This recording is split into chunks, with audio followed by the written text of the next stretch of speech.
Jangan sampai terkuras pada para habaib. Karena apa? Rata-rata habaib nggak kerja. Tapi bagaimana bisa dapat uang besar? Di antara salah satu tadi ya, dipirit dulu, nanti mobil itu yang diincar yang mana, yang diminta. Pak Haji, saya mobilnya minta satu. Langsung Fortunernya itu gak berikan pada saya.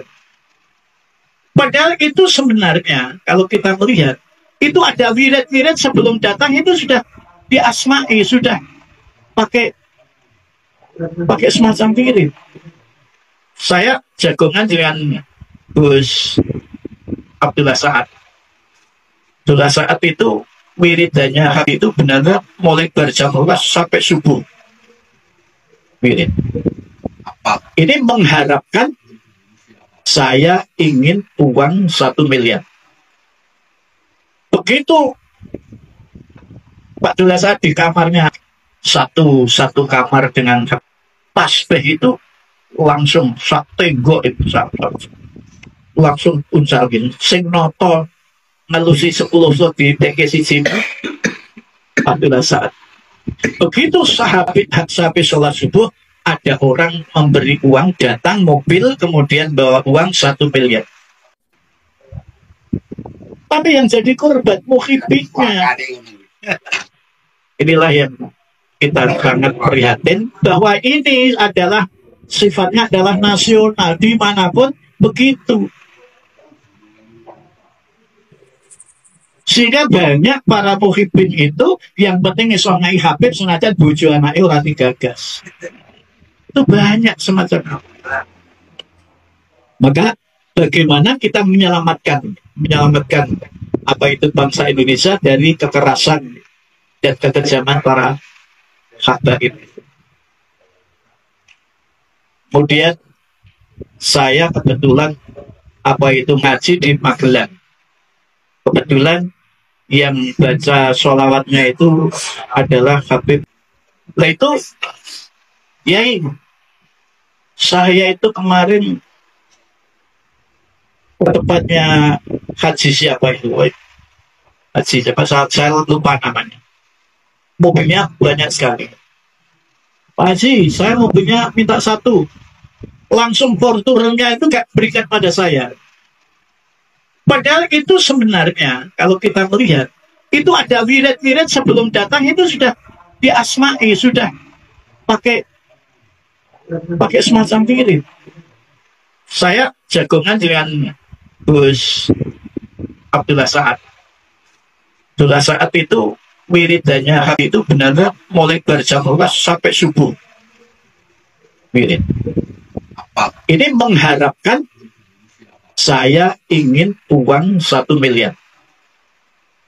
Begitu Pak Abdullah Sa'ad di kamarnya satu kamar dengan tasbih itu langsung sak tenggok itu langsung uncal gini. Sing noto ngelusi 10 di TKC sini Abdullah Sa'ad. Begitu sampai sholat subuh, ada orang memberi uang, datang mobil, kemudian bawa uang 1 miliar. Jadi ini apakah lillah, apakah itu sudah dituju ila ruhinya itu? Yang namanya sekarang kan model-model mahabbah kan banyak sekali. Jadi kita khawatir kalau seperti apa itu Pak Bambang sekarang jadi bangkrut, jadi habis uangnya, jadi bangkrut. Dan juragan bentengnya sudah toko-tokonya tutup semua. Itu ya gara-gara kita. Oleh karena itu kita sebenarnya ingin menyelamatkan bangsa kita. PWI ini benar-benar menyelamatkan bangsa, terutama para muhibbin itu jangan sampai terkuras pada para habaib. Karena apa? Rata-rata habaib nggak kerja. Tapi bagaimana bisa dapat uang besar? Di antara salah satu tadi ya, dipirit dulu, nanti mobil itu yang diincar yang mana, yang diminta. Itu sudah gaya lama itu. Asas menikah 2000 supaya kita ini benar-benar apa itu ada kerja real. Bagaimana kita melangkah itu untuk pendekatan. Misalnya ya PWI tingkat provinsi, sowan yang ini bah. Jawa Tengah ya nanti Jawa Timur tak masuki. Tapi nanti kalau di dalam YouTube itu sudah ada detik-detik apa itu kalau PBM itu diam saja itu apakah terjadi muktamar luar biasa kan itu. Tapi kita itu tidak menginginkan semacam itu. Tapi kita ingin sebagai ayah kita itu benar-benar peduli pada anaknya. Sehingga masalah apa itu basul masail masalah nasab ini bisa benar-benar terwujud sehingga kita nanti bisa duduk bersama. Mbak Alawi kumpulkan perwakilan sini dari Wali Songo kumpulkan, dari Laskar kumpulkan, perwakilan semuanya ada tawar penawar. Sekarang satu misalnya PWI harus menjaga jangan sampai ada gerakan yang sifatnya apa itu fisik, kemudian apa itu, tapi yang kemudian mediatornya PV. Nanti Mbak Alani, oh kurang ajar. Anak buahku kudu yang itu. Jadi Taufik Laskar. Taufik Askap itu benar-benar biar tahu bahwa apa itu kejahatan-kejahatan para habaib itu semacam itu harus dihentikan. Sehingga kita itu nggak repot. Cuma kumpul semacam ini, Indonesia semuanya gerak. Ini kan membuat repot kita. Gara-gara kelakuannya habaib yang kurang ajar. Dan itu anehnya sekali para muhibbin kok yo do mantuk-mantuk. Ene wong ping 100 sewengi ping 70 kok yo do mantuk-mantuk. Sakit greget gitu ya wong iki ya. Apa kena apa? Masya Allah, terus menikah Dewan Sewu. Apakah harus terjadi muktamar luar biasa? Apakah terjadi gontongan? Apakah terjadi yaitu musyawarah dengan tawar menara mufakat? Ini menjadi pemikiran kita bersama, terutama tokoh-tokoh. Bagaimana PBN itu benar-benar bisa menjadi mediator. Kalau nggak bisa ya, ayo kiai-kiai sepuh kumpul. Kalau PBN itu nggak mau ya kita minta para tokoh-tokoh nasional itu untuk mengumpulkan, Mbak Alwi kumpulkan, jadi keluarga besar Wali Songo kumpulkan untuk saling tawar-menawar bahwa kamu itu benar-benar bukan durian Rasul, harus hak. Jangan ngotot merasa durian Nabi. Karena memang Mbak Alawi kalau tidak dilawan, semakin kemaki semakin belelek. Salah satu contoh yaitu di pondoknya Habib ternyata ada muhibbin datang ke tempat saya laporan bahwa setiap bulan itu terus dikejar dari setor. Pondoknya udah dia. Bukan, beli tanah. Jadi harus bayar. Saya masih punya hutang 800 juta untuk tanah sana. Tanah sana masih belum terbayar. Dan ini kurang ajar. Ini benar-benar bangsa Indonesia ini dimiskinkan. Jadi itu sudah termasuk apa itu teori nasional. Jadi bagaimana muhibbin itu miskin semua. Terus Juragan Pitik datang. Saya tahu persis tenaganya yang disuruh nyari uang karena diserai oleh Habib. Pada saat kalau kamu harus cari uang 1 miliar. Sehingga benar-benar sopirnya Bambang lari ke Surabaya ke Jawa nagai itu karena target itu harus tercukupi sampai 1 miliar. Untuk muktamar apa itu? Nah ini kan berarti kurang ajarnya luar biasa. 1 miliar harus wujud untuk memenuhi target sampai sopir leyo karo buruwe rabi bayar karo buruwe pelite aja mak karo kabeh duit kuweke kabeh itu sopir ya yang bicara sopir ayam ke Surabaya nyopiri itu benar-benar saya itu merasa benci sekali dengan perilaku mereka, apalagi pemalsu kuburan. Ini kenapa orang-orang kita diam saja nggak memasukkan ke ranah hukum? Ini mestinya kan harus sudah masuk ranah hukum. Karena apa? Yang bisa dimasuk ranah ya pemalsuan kuburan itu. Pemalsu kuburan itu kan sudah melanggar hukum. Kenapa orang-orang kita diam saja?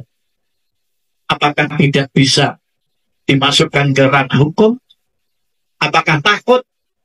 Nah, ini kan kita itu hanya melihat begitu. Dan kenapa kita mestinya kan harus depel. PBI ini mari kita depel ke Gus Mus bagi Mustafa Bisri, depel ke Pak Marzuki Mustafa. Karena apa? Ada sinyal-sinyal kalau PBN itu diam terus. Ini benar-benar fitnah. Dan bahkan Mbah Miftahul Ahyar mengatakan saya difitnah. Padahal dia diri yang fitnah. Jadi repot ya. Nah ini bagaimana tidak ada tabayun. Dan mestinya nanti Gus Mus, Pak Marzuki dan sebagainya itu tokoh-tokoh kita itu tabayun dengan PBNU. Ayo PBNU tidak bagaimana. Kita anak-anak ini akan perang. Jangan dibiarkan. Kan nanti terjadi konflik horizontal kan. Yang hancur itu NU semua. Muhibbin NU, kita NU. Wali Songo NU. Kasihan yang orang-orang yang alim nanti kalau jadi korban. Karena sasarannya mesti tokoh-tokoh kiai-kiai yang diancam. Dan kita minta PBI ini ada yaitu suatu gerakan bagaimana pesantren-pesantren itu jangan ngundang habaib, manas-manasi PBI. Manas-manasi. Coba kalau kita lihat di tempatnya Pak Kiai Adina, padahal ikut di tempatnya Pak Kiai Nawawi. Tapi ngundangnya Habib Rifki. Ada spanduk tadi saya lewat itu, ya Allah, Kiai Adina jejer karo Habib Rifki di foto Senen Kliwon. Nah ini namanya apa? Berarti muhibbin atau pengasuh pondok itu takut apa itu sedikit umatnya yang datang. Kalau ada Habibnya kan banyak orang bawa bendera datang. Goyang bendera ya Nabi salam alaika. Temannya Mas Hamid undang Habib, saya diajak bujuk saya, anak saya mbok tidak tenggini anu Mas Hamid Prasuti ya. Yang ada mendapati. Dan Habib itu hebat, kalau dengan kiai malah keidit. Tapi dengan kita orang-orang kecil jangan deh. Kan bingung lah ya. Mas Hamid itu dapat uang dari Robito Alawiyah 200 juta, lagi gontor lagi untuk pondoknya. Tapi yang jadi korban muhibbinnya harus hak. Jangan ngotot merasa duriah Nabi. Bagaimanapun kalau kamu mengaku duriah Nabi tapi tingkahmu semangatmu itu berarti batal total. Akhlaknya Nabi tidak begitu. Akhlak Nabi tetap innama bu'istu limutammima makarimal akhlaq. Jadi ulil haq walau karena murah itu selalu kita sampaikan. Jadi ini tugas PBI, saya mohon bagaimana pesantren-pesantren itu jangan mengundang habaib. Ini kita benar. Kalau mau nek orang, kita juga menjauh, kita jaga jarak. Inilah yang harus kita perhatikan. Saya di Boyolali untuk ngaji. Tapi masih ada apa itu Habib Al-Idris di sana, saya ya suruh cari mubalik yang lain. Saya tetap nggak mau. Wah, gimana Pak? Sudah gitu, pokoknya kalau ada itu. Saya sudah baca omong. Baca omong di mana ada Habib, saya nggak mau ngaji. Karangannya juga begitu. Saya diundang, tetap saya menolak. Tujuan saya apa? Bagaimana mereka itu sadar bahwa kita itu ngaji itu ya dengan kiai, dengan ilmu, orang sholawatan pro. Itu seperti pilih pekatan, mungkin belum matur, monggo ora sah bahas nasab, ning nek ora gelem-gelem tenan. Habib ora gelem tenan, wong yo ora mudeng tenan. Karo masakke karo Gus Imat wis ora ning sing wani. Secara melawan, secara ilmiah nggak ada yang berani melawan. Sampai sekarang ditunggu nggak ada yang muncul. Ini menunjukkan bahwa apa itu mereka tidak punya ilmu. Apalagi mengeluarkan kitab sezaman abad keempat, ternyata kitab itu palsu loh. Kon maca ora diwaca berduduke di fotokopi tok. Kan tidak berilmu namanya. Jadi ini monggo menika saestu kula suwun, satu adalah bagaimana pendekatan dengan para ulama sepuh. Yang kedua bagaimana tugas PWI yang kedua adalah bagaimana yaitu sowan pondok-pondok dimohon untuk tidak mengundang habaib agar tidak manas-manasi PWI. Atau semenikah nuwun sewu. Kalau pesantren sudah tidak mengundang para habaib, nanti yang insya Allah habaib akan terasa, benar-benar terasa. Ini saya mohon semacam itu, benar-benar PWI itu mendatangi atas nama resmi PWI. Kalau saya sendiri marah-marah di tempat-tempat sawit, bocah-bocah, kok yang ngundang, kayak Habib, kok yang ngundang kiai, utawa ngaji dewe lah, satu pondok pirang-pirang. Lah mungkin sing rawuh sithik wae. Bentek modele kata sing rawuh sithik. Ayo gregetnya lho bocah dhewe iki. Terus menika sing dadi ganjelan iki selang sing positif. Terus menika nuwun sewu mbok pilih makaten. Kita tidak ingin perang, tidak ingin yaitu untuk gontok-gontokan di antara sesama bangsa Indonesia, tapi bagaimana kita bisa bermediasi bersama, bicara bersama, itu benar-benar terwujud. Kita menyayangkan Gus Imat siap, habaib tidak mau datang. Lah mau apa? Kalau semacam itu dibiarkan terus ya terus ini terjadi ini saling kita saling menyalahkan sana menyalahkan sini. Kalau kita baca YouTube secara tuntas itu udah masalah kesel, sing maca kesel, merungokke nggih kesel, nggih napa nggih? Hanya saling menghantam. Ini yang disebut fitnah. Jadi saya usul di tempatnya Pak Nawawi itu benar-benar terwujud fitnah itu kemana-mana. Siapa dosa yang paling menanggung dosanya? Ya PBNU. Tetap kita tetap mengejar pada PBNU. Meskipun saya itu dikatakan oleh Gus Lukman semacam itu, saya ya Allah, kemudian pulau di ngapura Gusti Allah. Saya bisa menanya